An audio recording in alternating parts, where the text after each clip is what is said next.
In 1856, 9 men who had complete control over the pine-covered wilderness of Cumberland County, North Carolina, were killed in a single night. It wasn't a fight or a riot. It was a calm, planned, and flawless act of destruction. A single fire that bloomed in the heart of the forest left behind nothing but ash, bone fragments, and a question that still haunts the dark corners of that land. The official story calls it a tragic accident and a warning about the risks of drinking and smoking in the unstable world of turpentine production. But the whispers that have lasted for more than 100 years tell a different story. They talk about a man named Lazarus, who was a ghost in their machine, an enslaved worker who was a silent observer with a mind they couldn't understand and pain they couldn't measure. They say he came up with a plan for revenge that was so exact, so well-versed in the science of fire and pain, that he turned the system that enslaved him into a perfect tool for burning bodies.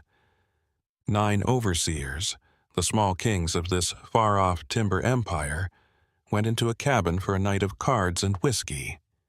They locked the door from the inside, and no one ever saw them alive again. But this isn't just a story about getting back at someone.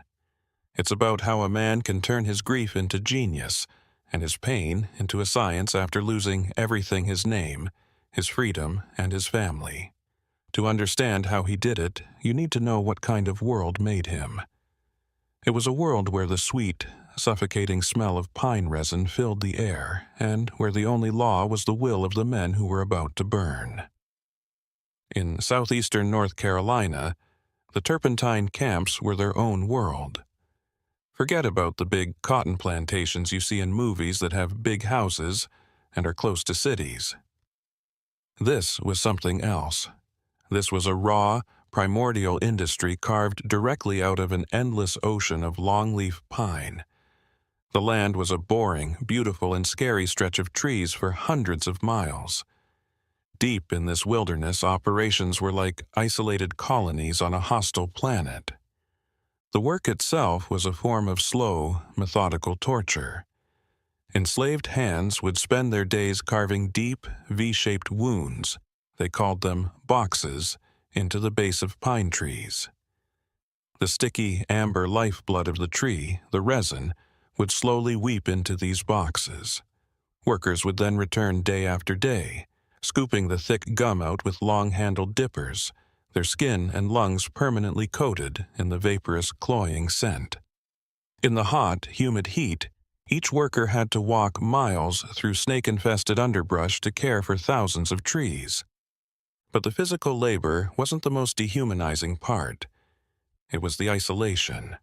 These camps were often 20 or 30 miles from the nearest town, creating fiefdoms where the overseer's power was absolute, unchecked by law, by society, or by the distant plantation owners who leased their human property for a profit.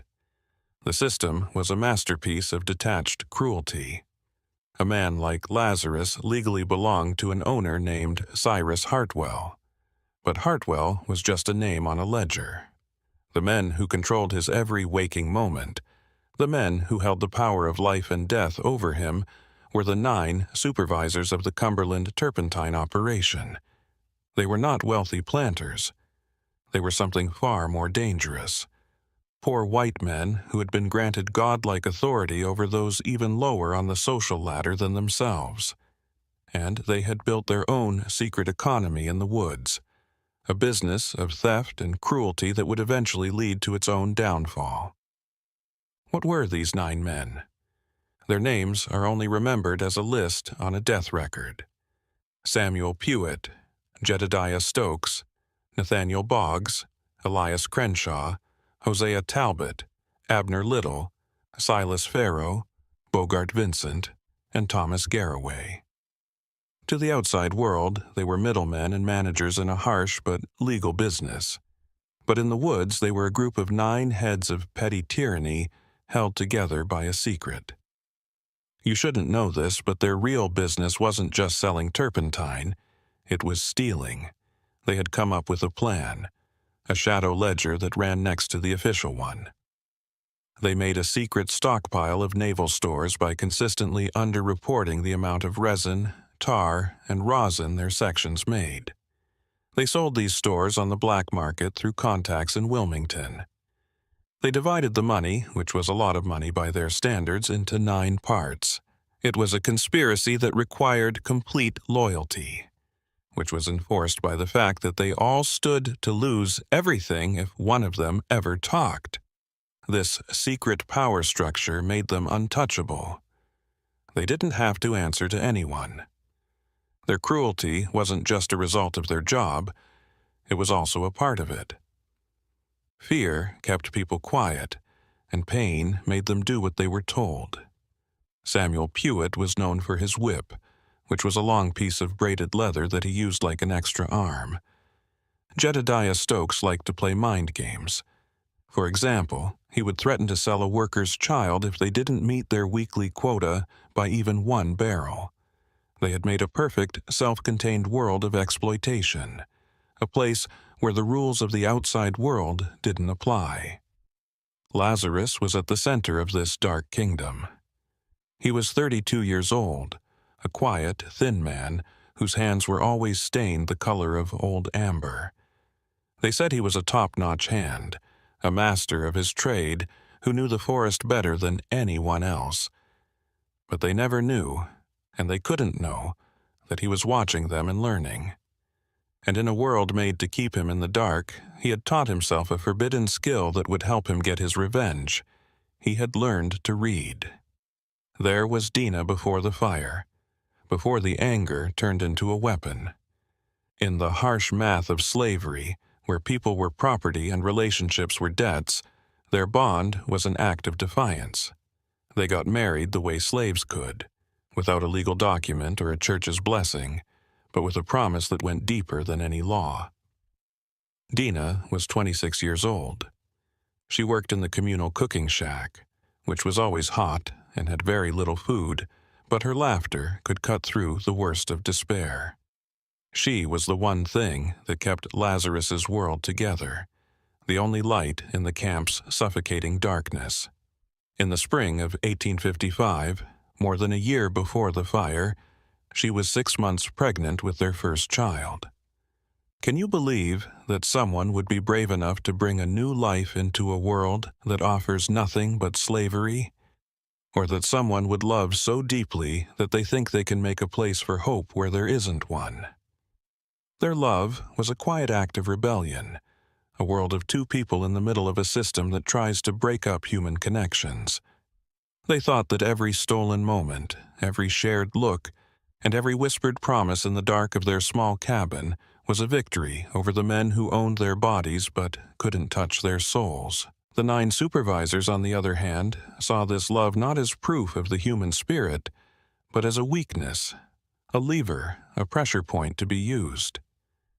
On a Thursday night in March, Silas Farrow, the meanest of the 9 and the group's unofficial leader, decided to see how far that weakness could go.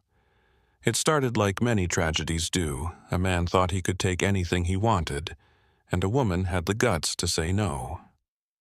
Lazarus came back from the forest that night, his body sore from working all day, to find the cooking shack eerily quiet. Dina was no longer there. The other women wouldn't look him in the eye, and you could feel their fear in the smoky air. Finally, an older woman named Hattie pulled him aside and said in a dry voice, "Silas Farrow. He took her to his cabin an hour ago." The supervisors' cabins were off limits. They were a small group of buildings set apart from the workers' quarters, and they were a line that could never be crossed. But Lazarus did cross it. He didn't go. He walked with a purpose that scared the few people who saw him. He was a man going to a place from which he knew he might not be able to come back. As he got closer to Farrow's cabin, the last light of day was fading from the sky. He heard voices. Dina's voice was high with fear, and Farrow's voice was thick and slurred from drinking too much. The rest of the story is made up of the whispers that came after, which were a mix of fear and awe. Some people say that Lazarus kicked the door down, while others say he found it unlocked and slipped inside like a ghost. But everyone agrees on what he saw. Dina backed into a corner, her dress torn at the shoulder, and Silas Pharaoh coming toward her with a drunken, predatory grin on his face. What happened next was not what a slave would do. It was what a husband would do. Lazarus moved quickly because he was so angry, and he hit Pharaoh with a closed fist. The supervisor, who was a big guy but not very good at drinking, fell backward and crashed into his own table. For one short, breathless moment, the only sounds were the two men's ragged breaths and the sound of wood breaking. Then Pharaoh stood up, blood dripping from his lip. His smile was gone, and in its place was a look of cold, murderous clarity. He hissed, "You just signed your own death warrant, boy." Lazarus took Dina's hand and pulled her out of the cabin. They ran, not toward freedom. There was no such thing but into the darkening forest where they instinctively ran away from a horror they had only briefly put off. Their flight didn't last long. They barely made it back to their own cabin before they were caught. Not just Pharaoh came.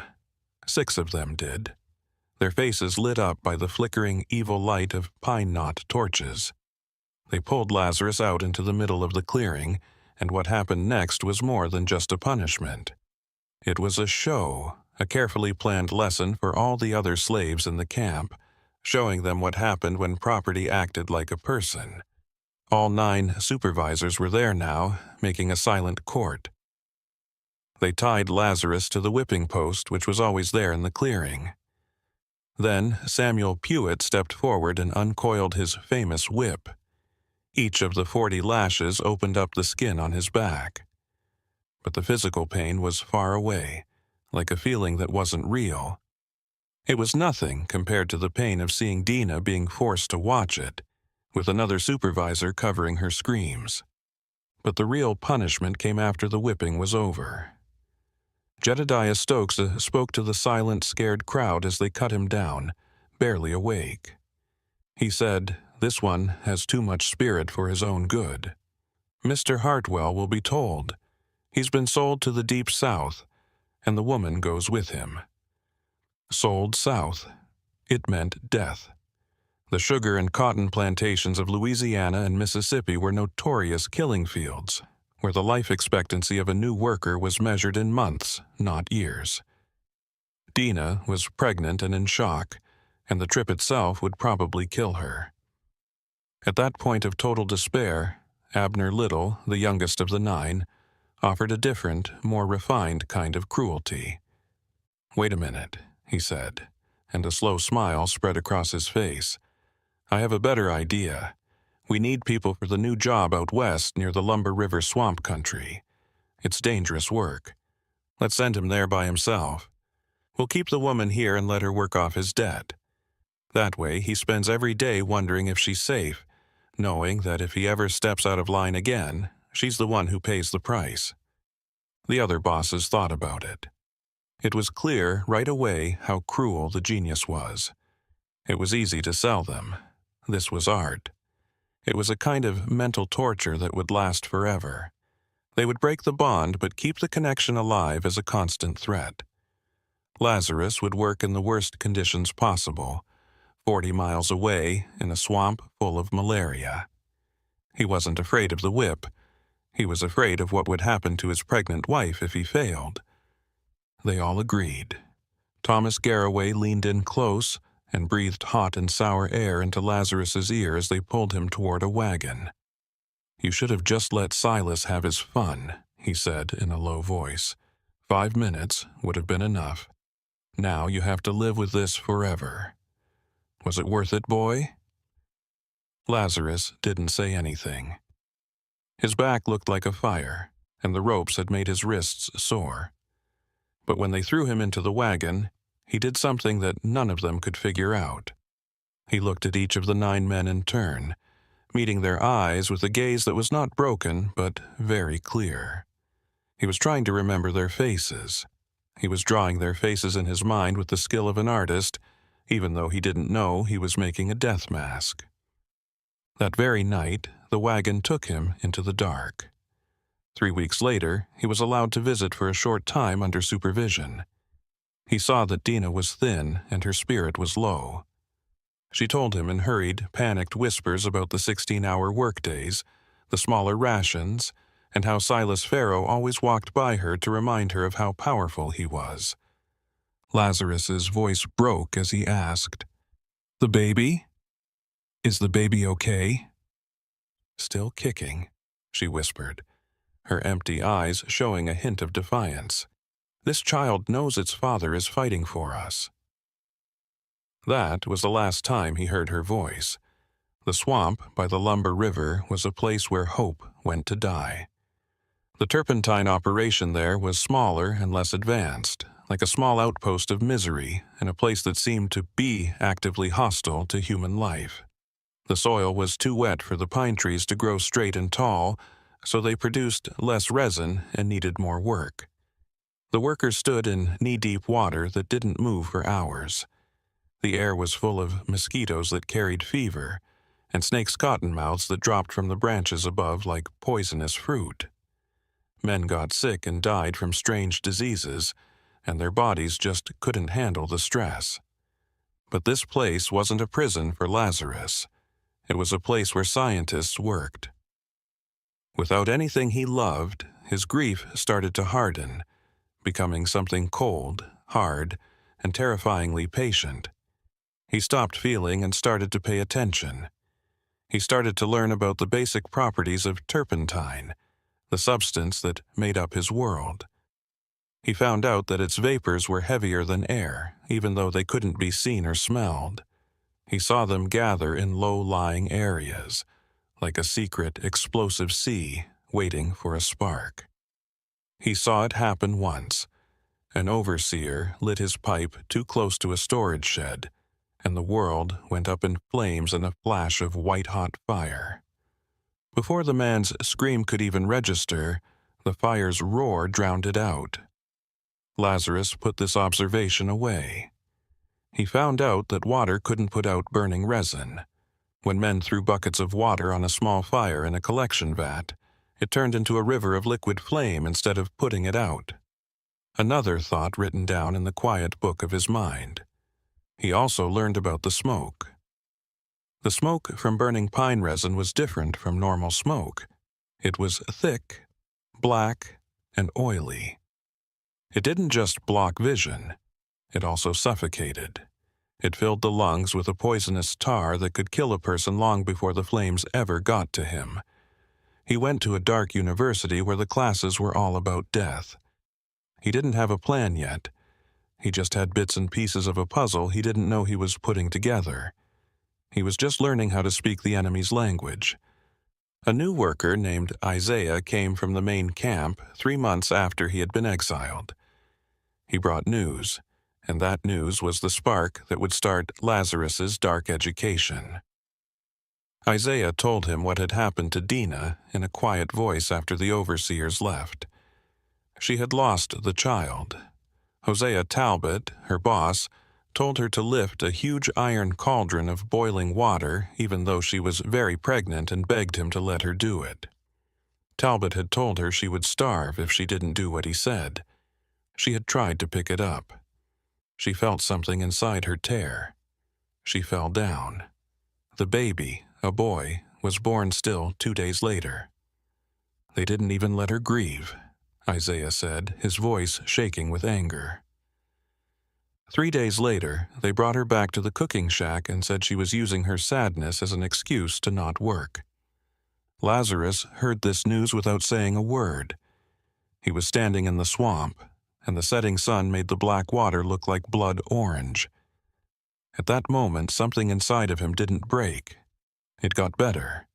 The sadness, anger, and pain all came together, cooled down, and became a single, unbreakable point of purpose. His voice was unnaturally calm when he asked Isaiah just one question. "The 9 supervisors, do they still meet at Pharaoh's cabin once a month?" Isaiah nodded. Every first Friday of the month they drink and play cards until dawn. Lazarus didn't say anything else, But the pieces of the puzzle in his head started to fit together. The vapor, the liquid fire, the smoke that made it hard to breathe, the 9 men, and the cabin that was far away. The first plan for his fiery revenge was starting to come together. You're not just a viewer if you've made it this far into the dark. You're a witness. Lazarus became the perfect slave from that day on. He was a ghost of compliance. He went above and beyond his quotas, never complained, and always looked down when an overseer looked at him. His performance was so good that he got small rewards, like an extra piece of cornbread and the chance to fix his tools by the fire after the others had gone to bed. He didn't use these stolen moments to rest. He used them to study. He picked up old newspapers that people had thrown away, not just for the words but also for the ideas they held, and the windows they opened into the white man's world of business, law, and science. He was gathering a lot of information in order to fight a war that only he knew he was fighting. 8 months after he lost his son, his good behavior paid off in the way he had hoped. He was moved back to the main operation. The official reason was that he had been rehabilitated, but the real reason was that there weren't enough workers. He got there to find that Dina had already been sold to a plantation in South Carolina 3 weeks before. Since she lost her child, her supervisors had called her sad and unproductive. They sold her for $75, kept the money, and told Cyrus Hartwell that she had run away. This was the last piece of the puzzle. It proved that they were completely corrupt. They weren't just mean, they were also thieves who even betrayed their own bosses. They acted like they could do whatever they wanted without fear of punishment. And it was this arrogance, this belief that they were untouchable, that Lazarus would use against them. He didn't have anything left to lose or be afraid of now. His goal was no longer just to punish them for Dinah. He wanted to destroy their whole world, erase their conspiracy from existence, and do it so perfectly that no one would ever know it was anything but an act of God. Lazarus got to work for real. He was no longer a worker. He was an intelligence agent working deep in enemy territory. He used his position as a premier hand, which gave him more access and made people less suspicious, to figure out the whole criminal operation of the supervisor. He learned how to read their ledgers, not just the words, but also the numbers, the flow of goods, and the small differences. When the supervisor's cabin was empty, or the record book was left open, he would sneak in and memorize columns of numbers with his mind. He figured out exactly how they were stealing. They were taking 15% off the top of all production. It was the perfect number. Not so big that the plantation owners would have noticed right away, but big enough to make a lot of money over time. The stolen barrels were hidden in secret places all over the huge forest. A discreet wagoner later took them to buyers on the coast who didn't ask any questions. But the most important thing he found was their secret ledger, which was the key to their whole plot. Silas Farrow, the man who started it all, also kept track of their money. Farrow forgot to lock his cabin door because he was drunk. Lazarus slipped inside and found it, a thick, leather-bound book that was hidden under a loose floorboard. It had 7 years' worth of detailed records, including every stolen barrel, every illegal sale, and every dollar split 9 ways. It was their last line of defense against each other, a document that would guarantee their destruction. It was also the proof that could get them all in trouble. But Lazarus knew for sure that just showing the ledger would not help. It didn't matter that an enslaved man said something against 9 white overseers. He would be killed for being so bold, and they would be fired at the worst. The ledger wasn't a tool for justice. It was a target, and the men who wrote it were the fuel. He wouldn't get justice in a courtroom. He would get it in a crucible he made himself. The first Friday of every month was the supervisor's monthly ritual, and his plan started to take shape around it. They would meet at Silas Farrow's cabin, which was the most remote of the supervisor's homes, almost a mile from the nearest workers' quarters. They would lock the door, close the windows, and drink until they were all friends without knowing it. They thought that being alone kept them safe, and that the locked door kept their secrets safe. Lazarus would turn their stronghold into a grave. He needed 3 things: a lot of highly flammable accelerant, a way to deliver it that was both hidden and delayed, and an alibi that couldn't be broken. There was accelerant all around him. As a top hand, he sometimes helped with the distillation process, which turned raw pine gum into rosin and the very volatile spirits of turpentine. This was like pure gasoline. He started stealing it, ounce by ounce, while pretending to do his job. He would fill a container for work, but keep a little bit for himself. He would hide it in small clay jars that he buried all over the forest. It was a slow, painful process that took weeks and was deadly. Every hidden jar was a prayer to a god who wanted to get back at them. The delivery system was what really showed how smart he was. He couldn't just throw turpentine all over the place. That would look like arson. The fire had to look like it started from inside, an awful accident caused by their own carelessness. He needed a bomb with a timer, but it had to be made of things that no one would ever question. He remembered reading an article in a discarded newspaper about experimental incendiary devices. It talked about how some chemicals react slowly to air and make heat. He didn't have any strange chemicals, but he did have matches with phosphorus in them, linseed oil for treating barrels, and the resin itself. He started to try things out in the swamp's deepest, most isolated areas. He found out that a tightly packed bundle of rags soaked in a mix of turpentine spirits and linseed oil, along with sulfur from match heads, would slowly oxidize when exposed to a small amount of air in a controlled way. The oxidation made heat, which built up slowly and without being seen until it reached the point of spontaneous combustion. He had made a delayed fuse out of the things he used every day as a slave.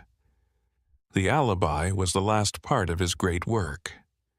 It had to be perfect, putting him miles away and under constant watch at the exact time the fire would start. He volunteered for the one job that everyone else was afraid of, watching over a collection point at night. The worker had to stay up all night to protect the barrels of turpentine that had been processed. Duncan, the overseer in charge of that area, was known for being very hard-working. He would often check on his night watchmen without telling them. It was the best stage. 3 miles to the east of Pharaoh's cabin, he would be a quiet, dutiful guard. 3 miles to the west, his creation was getting ready to be born in a violent way. But there was still one big problem. How could he get his bombs inside the locked, guarded cabin? How could he set them up for the best effect without being seen? The answer came from the sky, or maybe the bottom of the ocean, in the form of a casual chat. He was talking to Silas, who was not the supervisor but an old, enslaved man who sometimes worked as a servant for the overseers. Silas said that Pharaoh had told him to stack a full cord of firewood inside the cabin before the next meeting. "Says they want a real fire going all night," Silas complained. "It's too cold in February." There was firewood stacked inside the cabin, right next to the big stone fireplace. It was a delivery system that fate itself sent. "That's a lot of work for one person," Lazarus said, his voice carefully hiding his sympathy. "Do you need help?" The old man looked relieved when he heard this. "Would you? The Pharaoh wants it done the day before, all stacked up nicely by the hearth." It happened on Thursday, February 5th, 1856.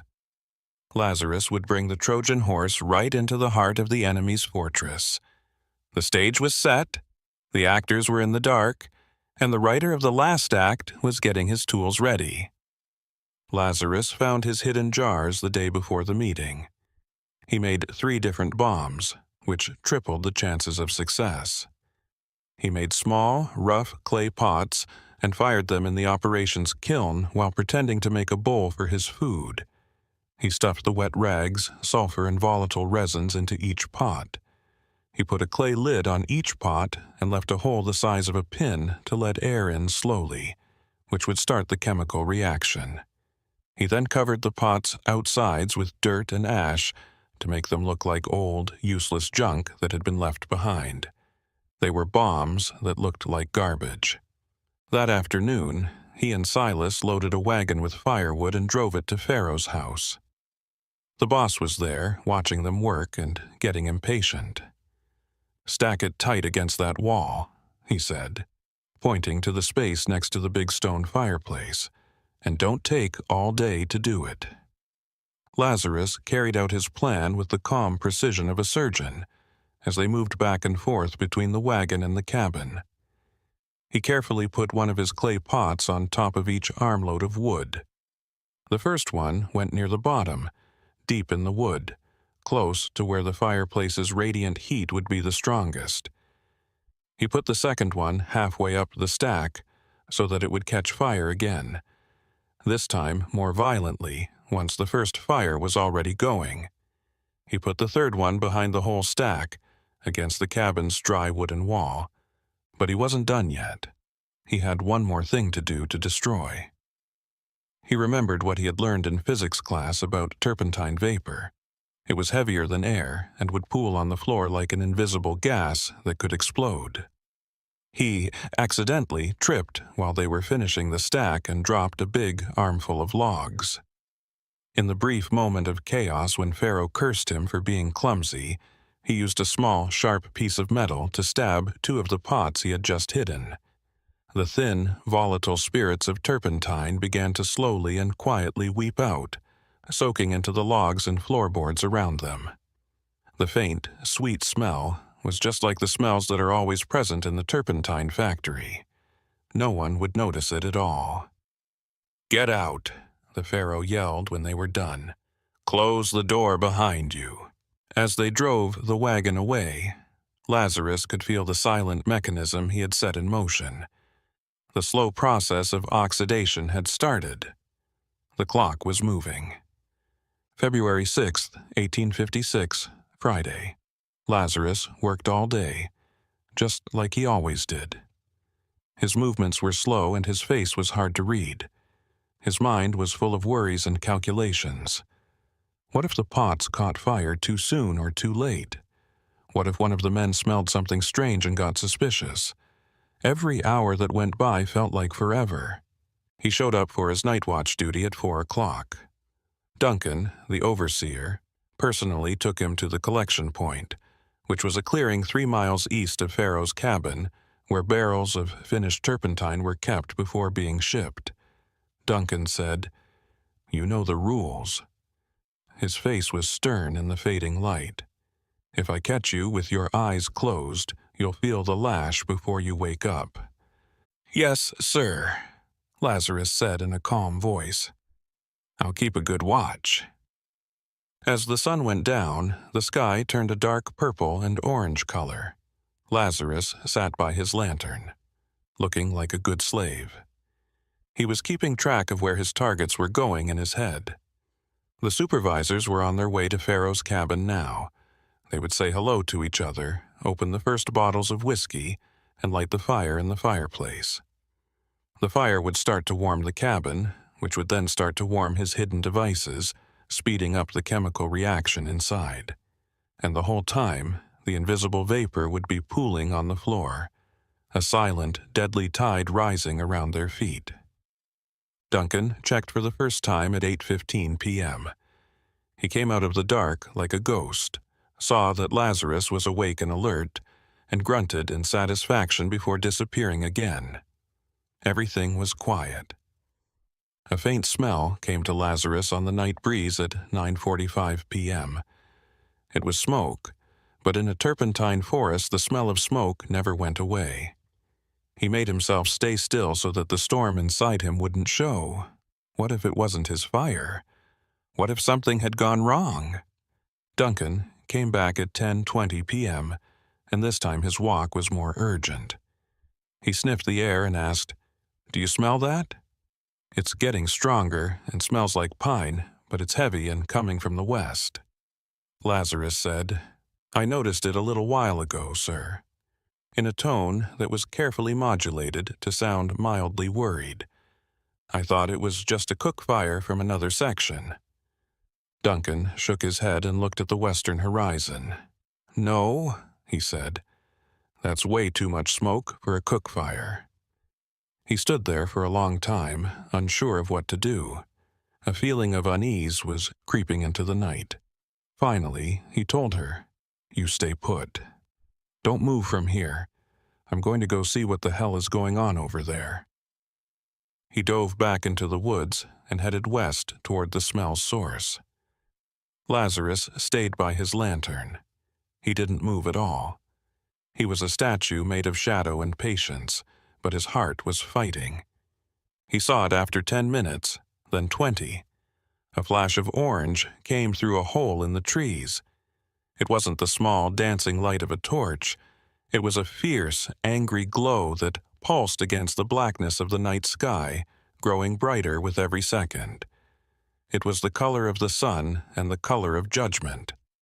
Soon, shouts could be heard in the distance. At first, they were faint, but they got louder and more panicked. The forest, which had been quiet at night, was now waking up to a symphony of alarms. Finally, the monster he had made was free. Duncan stumbled back into the clearing an hour later, which felt like a lifetime. He had company. He was with 2 other men whose faces were blackened with soot and whose eyes were wide open in a way that made it look like they were permanently scared.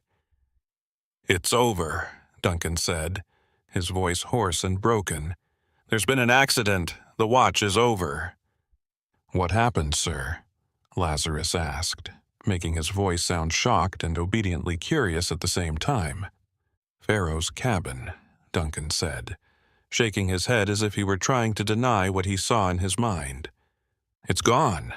It burned down. The supervisors were all inside. He couldn't finish. He didn't have to do that.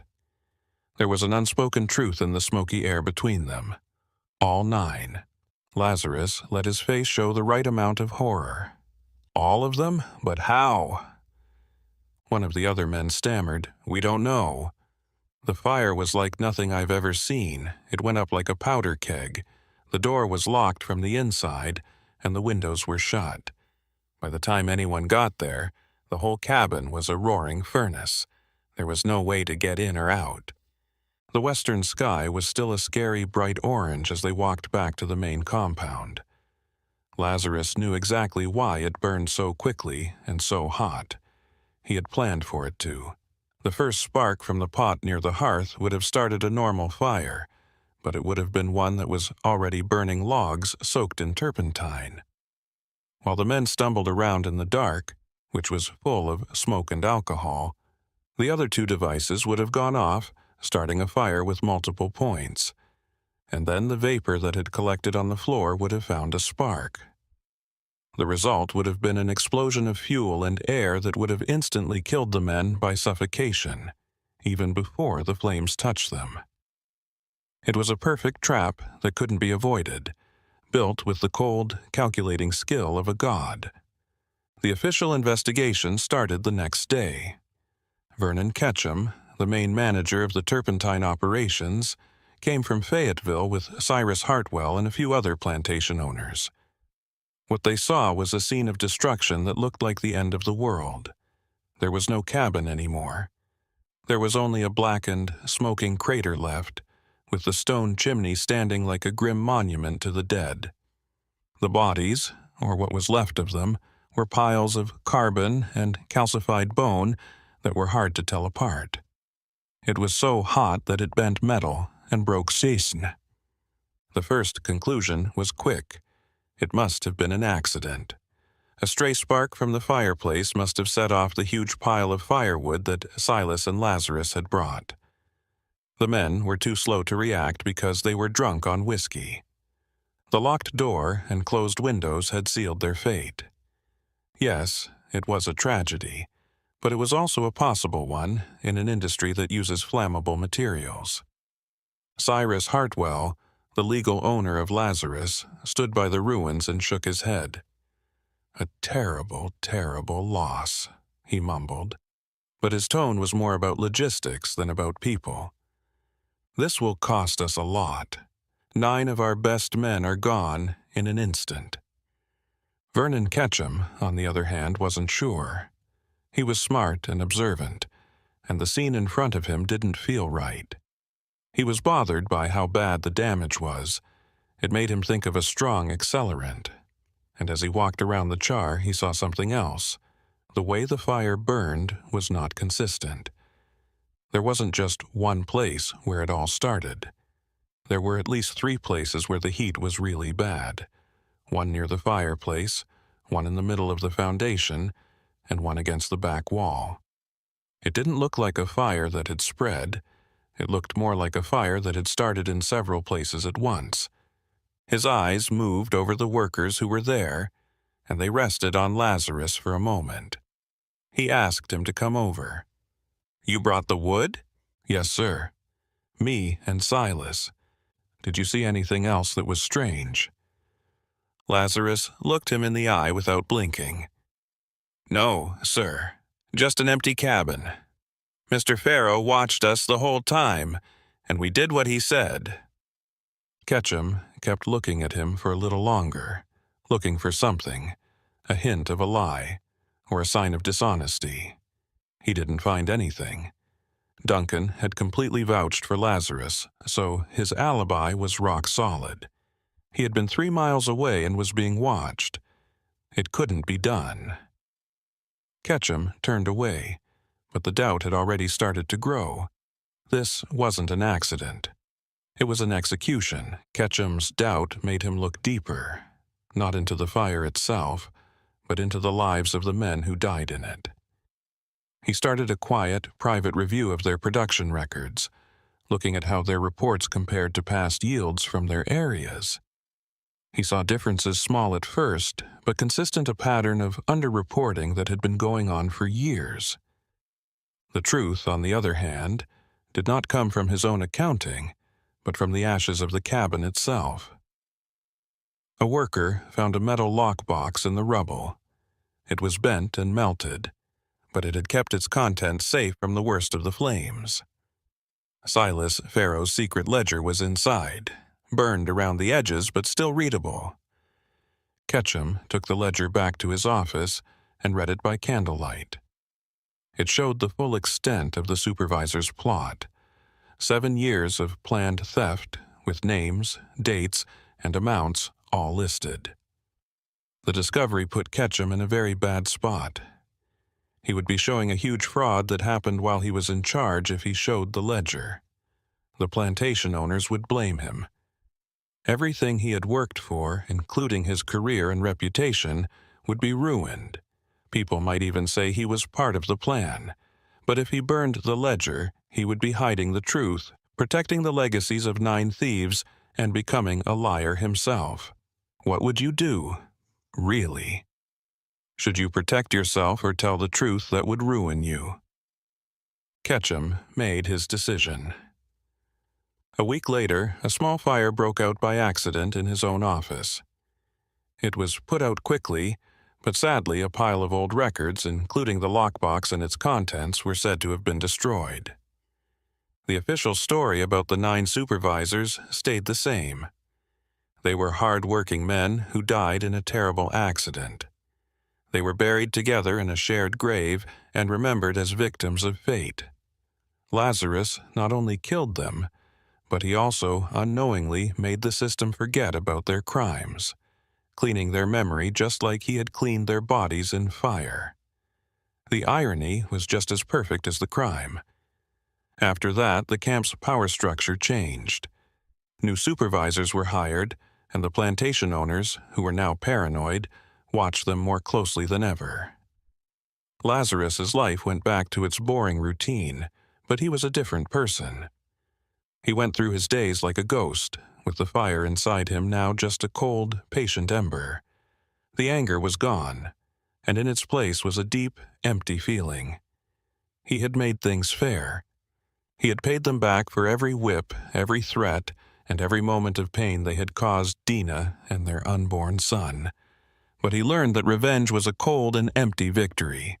It couldn't bring his wife back. It couldn't fill the hole that her absence had left in his heart. 3 months after the fire, Cyrus Hartwell sold him, not to South as he had feared, but to another turpentine company in eastern North Carolina. It was just a simple business deal to move an asset. As he was getting ready to leave Cumberland County for good, the old woman Hattie came up to him. She was one of the few people who could understand him without saying anything. "I heard a whisper," she said in a voice that was hard to hear. A trader passing through had news from South Carolina. He talked about a woman named Dina who lived on a rice plantation near Charleston that was owned by the Rutledge family. She looked him in the eye. "I don't know if it's true, but it's a step in the right direction." Lazarus processed the information without a flicker of expression, but inside him, something that had been dead for over a year stirred. Dina was alive. She was in the rice swamps of Charleston, a place almost as deadly as the turpentine forests, but she was alive. He now had more than just a memory to hold on to. He had a goal. He said, "Thank you," to Hattie. She nodded, and her old eyes were full of sadness. "I don't know what justice was served in that fire," she said softly, "but I hope it brought you peace." "No price was ever peace," Lazarus said in a soft, clear voice. "It was the payment." The new plantation near Kinston was similar to the old one, but it was also very different. The work was the same, but the air in Cumberland County was no longer stifling. The new bosses were careful, and the system was easier to see through. In this case, Lazarus was just another skilled worker who was quiet and got things done quickly. No one cared to look into his past, but he wasn't just going through the motions of staying alive anymore. He had a new goal. He kept saying the name Rutledge and the city Charleston to himself, like a secret mantra that showed him the way to a new life he could hardly imagine. He worked and listened for 2 years. He started collecting information and putting together a map of the South from the conversations of traders, the gossip of other workers, and the old newspapers he found. He learned about the geography of escape, the patrols, and the routes. He knew that getting to her was statistically impossible. A lone man traveling hundreds of miles through dangerous territory to find one specific person on one specific plantation among thousands. It was a waste of time. But the fire had shown him that he could make the impossible happen. The world started to change in the fall of 1858. The whispers of war between the North and South got louder, and with the tension came chaos. In chaos, there is opportunity. A slave trader came to the plantation one afternoon. This wasn't unusual, but what he asked for was. He gave papers to buy 4 specific workers, one of whom was Lazarus. The price he offered was much higher than the market value, so Lazarus's owner, who was only interested in making money, couldn't say no. Lazarus was chained up in the back of a wagon heading south within days. This seemed like a cruel twist of fate. Instead of going to Dina, they were going deeper into the hellish cotton states. He had traded one kind of slavery for another, and now he was going the wrong way. But he was wrong. The trader came up to him on the 3rd night of their trip, when they were camping deep in the woods near the South Carolina border. He took the chains off of Lazarus. "You can run now, and I won't stop you," the man said in a low voice, "or you can stay and listen." Lazarus was so shocked that he didn't say anything. "Who are you?" he finally asked. "The name doesn't matter," the trader said. "What's important is that a message from an old woman named Hattie got to the right people. She said there was a man in Cumberland who paid off a lot of debts and needed to get to Charleston." Lazarus looked at the man, trying to make sense of what he was saying. This traitor, who was supposed to be a tool of the slavery system, was something else entirely. "There's a network," the man said. "It's not as organized as some people think. It's just people helping people. Hattie put your name into the system. It took 2 years, but we found you. This sale is your way out." He gave Lazarus a small folded piece of paper. There was an address on it: the Rutledge Plantation. The trader kept talking in a businesslike way. "This is a real sale for the other 3. I have to make this look real. But you get off the wagon at the next crossroads. There are people waiting. They'll get you closer. But the last part of the journey, finding her on that plantation, that's up to you. If you get caught, we never met, and this conversation never happened. Do you understand?" "Why?" Lazarus asked, his voice hoarse. "Why are you doing this for me?"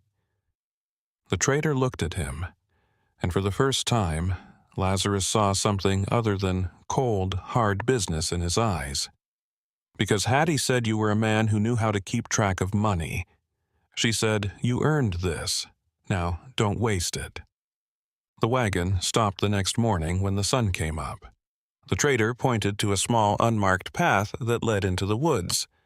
"Go 3 miles that way, and you'll see a farm. Ask for a woman named Grace, and say you're the man from Cumberland." Lazarus got out of the wagon. For the first time in his life, he was free. But his freedom was weak and dependent. He looked back at the trader, and they both understood each other without saying a word. They were 2 men on opposite sides of a cruel system who were momentarily connected by a hidden current of resistance. Then he turned and walked down the path into the unknown, like a ghost leaving one life and going to the ghost of another. The path took him to a place he had never been before, a secret geography of safe houses and hidden paths, a fragile web of connections spun in the dark, a network that would later be called the Underground Railroad. It was a system run by free blacks, sympathetic whites, and enslaved people themselves that was based on amazing bravery and trust. Grace, the woman who worked on the farm, was a free black woman who used her business selling food to plantations as a great way to move people and information. She kept Lazarus hidden for 3 days, feeding him, giving him new clothes, and sending him on to the next station, a Quaker farmer who thought slavery was a sin against God. For a month, Lazarus moved through the woods of South Carolina like a ghost. He traveled at night and hid in root cellars, barn lofts, and secret compartments during the day. He learned how to change his identity like he changed his clothes, as a runaway, a hired hand, or a free man with fake papers. Every stop taught him something about how quiet and strong rebellion can be. This was not the fiery, explosive justice he had given in Cumberland County. This was a different kind of power, one that was patient, strong, and based on the radical idea that all people are the same. Finally, in December 1858, he made it to the edge of Charleston.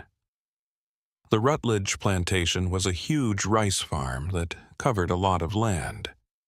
Finding Dina here would be like finding 1 grain of rice in a pile of rice. He spent a week in the woods next to the plantation, learning about its patterns, routines, and weak spots. He found out that they hired extra people to help with the last harvest. He walked onto the plantation pretending to be a worker from a nearby farm. His heart raced with fear and hope so strong that it hurt. He was a ghost going back into the machine, betting everything on the faintest whisper of a rumor from 2 years ago.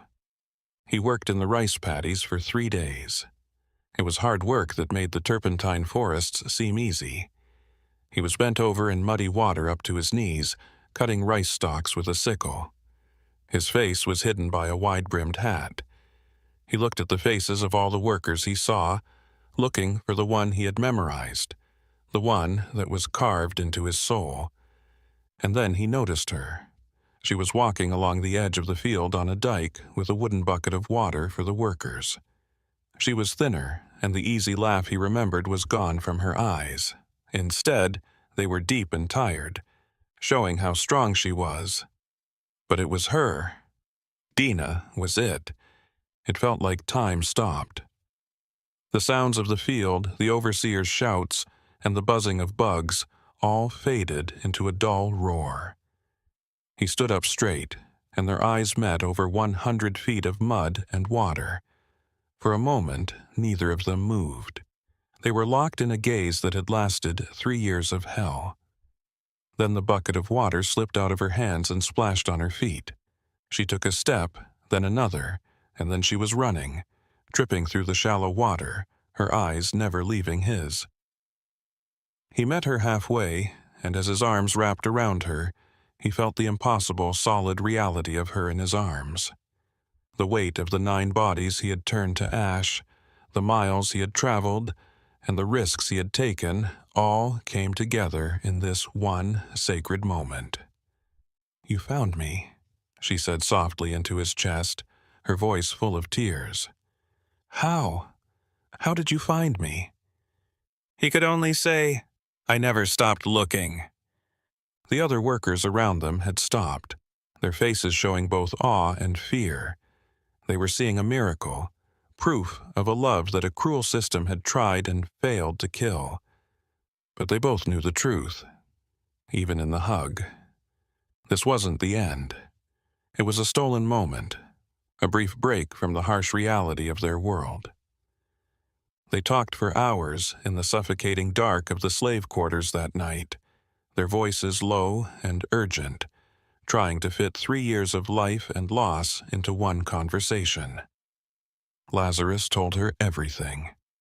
He told her about the swamp, his dark education in fire, the plan, and the night the cabin burned down. He told her about the 9 guys. He thought people would be shocked, maybe even scared. Instead, he saw in her eyes a flash of the same cold, hard clarity he had felt when he first heard about their child's death. "They deserved it," she said, her voice full of anger. "You did what no law or God would ever do for us. You gave them justice." Her words were a forgiveness he didn't know he needed, but their getting back together was strange. He had put them both in danger of death by finding her. He told her about the network and how they might be able to escape together, get to the north, and live as free people. He talked about a future that he had only allowed himself to think about. But Dina, whose face showed the wisdom that comes from going through a lot of pain, shook her head gently. "Running is for the young and the whole," she said in a soft voice. "I'm not either. This place and this work have taken too much from me. I wouldn't make it through the journey, and if they caught us together, they would make an example of us that would be sung about in cautionary tales for 100 years. Lazarus said, "Then I will stay," in a fierce voice. "I'll find a way to be sold here. I'll work next to you and die next to you." "In 5 years," she said, putting her hand on his cheek, "the rice paddies will be a graveyard, Lazarus. You didn't come all this way just to die in a different swamp. You paid for your freedom with fire. Don't throw it away." They had to choose between living together in chains or living apart in freedom. By morning, they had made up their minds. Their choice was a sign of their love and a final, heartbreaking act of giving up. They had 5 more days. 5 days taken from a system that didn't care. They lived a lifetime in those days, in broken conversations, in meals of scraps, and in the unspoken understanding that passed between them in a single glance across the field. They lived in a bubble of time, and were very aware of how fragile it was. They were more than just a slave and a fugitive for 5 days. They were husband and wife. Lazarus told her about their son, the boy he had never seen, and she told him about the short, painful times in her life that he could remember. He found out that after the fire in Cumberland County, the story spread quickly through the slave communities, turning into a myth about a faceless avenger who brought God's wrath down on the wicked. No one knew his name, but his actions had given thousands of people secret, dangerous hope. People told ghost stories about him to get the justice they wanted. They walked together to the edge of the plantation on the 6th morning, long before the sun came up. This was where the cultivated fields met the wild, untamed marshland. She could only go this far safely.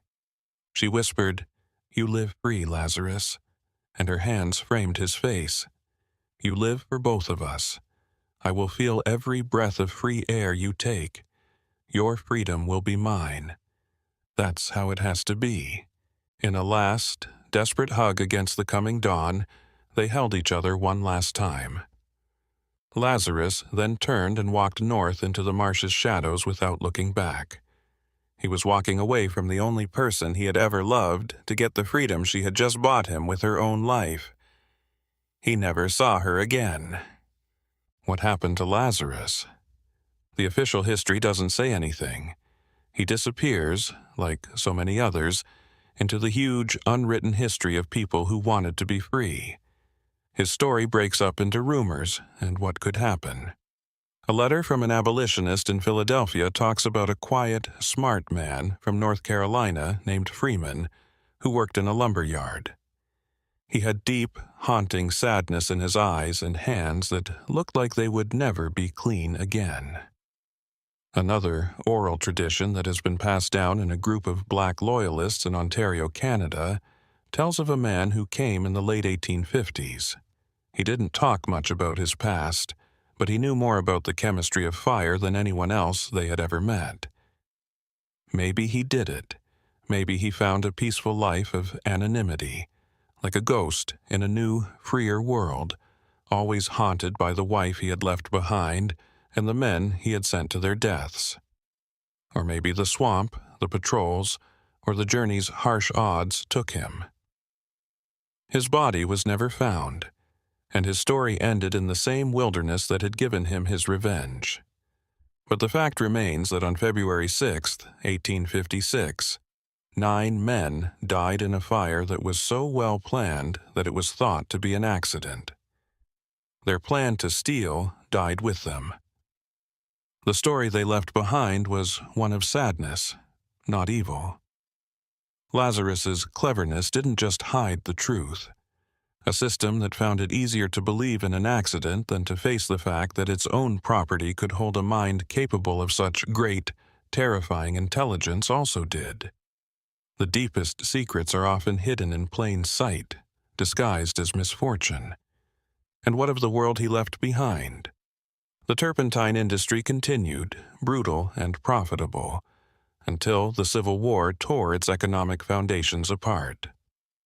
Cyrus Hartwell died a wealthy man, never knowing that one of his assets had orchestrated the deaths of 9 of his employees and exposed a fraud he never even knew was happening. Vernon Ketchum took his secret about the ledger to his grave, a man who chose self-preservation over a truth that would have upended his world. The names of the 9 supervisors are carved on a single, weathered headstone in a forgotten cemetery, their shared grave a silent testament to a lie that is held for more than a century and a half. But history is not only what is written down, it is also what is remembered. People in the area started telling the story of Lazarus, who was sometimes called the fireman. It was a story told in whispers, a cautionary tale for cruel overseers and a parable of divine or demonic retribution. It was a story that proves that even when you erase a man's name, you cannot always erase his actions. The fire itself became a historical footnote, a data point in the long and dangerous history of naval stores production. But for those who know the whispers, that footnote is a monument. It marks the spot where one man, armed with nothing but his grief and his intellect, declared war on his entire world, and for one single brilliant night, won. Years later, long after the war had ended and the world had irrevocably changed, a journalist from the North was traveling through South Carolina collecting the stories of the formerly enslaved. He interviewed an old woman named Dina, who lived in a small cabin on the land where she had once been property. She spoke of her life, of the brutalities of the rice fields, and of the husband she had lost long ago. The journalist, intrigued, asked what had become of this man, Lazarus. The old woman looked out toward the horizon, a faint, sad smile on her lips. "I believe," she said, her voice soft but certain, "that he found his freedom one way or another. I believe he found it, and that is all the ending to the story that I have ever needed to know." She would say no more on the matter. She understood that some stories are not meant for the clean, sterile pages of official history. Their strength comes from how unclear they are and how much room they leave for us to fill with our own sense of right and wrong, morality and awe. Her husband had turned into a myth, and a myth is stronger than a man. A person can die, but a well-told story can live on forever. Truth isn't always just a collection of facts. The truth can be a fire that cleanses, a story that lasts, and a love that chooses freedom over being there. The big pine forests in Cumberland County are still there today. The turpentine business is gone, but the trees still remember. If you go deep enough into the woods, you can find old longleaf pines that still show the scars of that time. The faint, V-shaped marks, healed over by more than 150 years of bark, look like wounds that have closed but never gone away. You can find the ruins of Silas Pharaoh's cabin if you have a map and a lot of time. There isn't much left. A few foundation stones that are half buried in pine needles and dirt, and the stubborn, crumbling chimney stack that still stands guard over a piece of land where an impossible act of justice took place. You can almost feel the weight of the story when you stand there in the deep silence of the forest. The wind carries the smell of smoke. It reminds us that the past is never really gone. It's not even gone. It is a living thing that breathes in the quiet places and waits for someone to hear it. This story was never just about getting back at one person. It was about the clash of two types of power: the open, violent power of a system based on oppression, and the hidden, intellectual power of a mind that wouldn't let it break it. Lazarus showed that the best way to fight a corrupt system is to know exactly how it works. He used its own parts, its isolation, its materials, and its arrogance to bring it down. He didn't break the machine, he just let it eat itself. This case makes us think about a very disturbing question about justice. What is justice when the law itself is unfair? The 9 supervisors were criminals, abusers, and dehumanizers, but they were all protected by the law of their time. Lazarus killed a lot of people by being their judge, jury, and executioner.